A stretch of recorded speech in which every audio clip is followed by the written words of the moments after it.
2026ல் ஒரு கட்சி தனிப்பெரும்பான்மையை ஆட்சி அமைக்க வாய்ப்பு இருக்கா, இல்லை கூட்டணி ஆட்சி தான் சாத்தியமாக்குமா? ஏன்னா நேற்றைய தினம் எடப்பாடி பழனிசாமி என்ன சொல்றாருன்னா, அதிமுக தனிப்பெரும்பான்மையோட ஆட்சி அமைக்கும் அப்படின்னு சொல்லி ஒரு வார்த்தையை சொல்றாரு.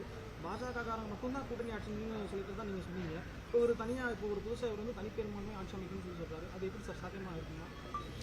ஏற்கனவே இதை பற்றி நான் சொல்லியிருக்கிறேன். அமித்ஷா அவர்கள் மட்டும்தான் திரும்ப திரும்ப கூட்டணி ஆட்சி என்ற கருத்தை சொல்லி வருகிறார். இதுவரையில் அதிமுக தலைவர், அதனுடைய பொதுச் செயலாளர் திரு எடப்பாடி பழனிசாமி அவர்கள் எந்த கருத்தையுமே சொல்லாமல் மௌனம் காக்கிறார் என்று குறிப்பிட்டிருந்தேன். தற்போது அவர் அதற்கு விடையளித்திருக்கிறார்.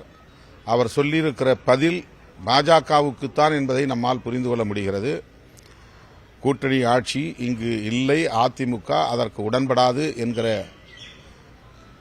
விடையை பாஜகவினருக்குத்தான் சொல்லியிருக்கிறார் என்பதை எளிதாக புரிந்து கொள்ள முடிகிறது. அதேபோல அதிமுகவை எந்த கொம்பனாலும் கபலீகரம் செய்ய முடியாது என்ற கருத்தையும் பதிவு செய்திருக்கிறார். கபலீகரம் செய்வதற்கு யார் முயற்சிக்கிறார்கள் என்பதையும் அவர் தெளிவுபடுத்த வேண்டும். அதிமுகவை திமுக தலைமையிலான கட்சிகள் கபலீகரம் செய்ய முயற்சிக்க வாய்ப்பில்லை.